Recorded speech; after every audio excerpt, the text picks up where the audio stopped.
C Joseph Vijay எனும் நான்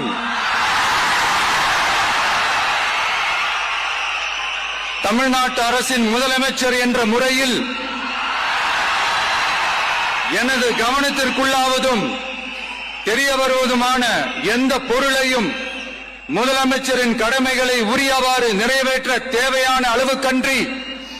ஒருவரிடமோ பலரிடமோ நேர்முகமாகவோ மறைமுகமாகவோ அறிவிக்கவோ வெளிப்படுத்தவோ மாட்டேன் என்று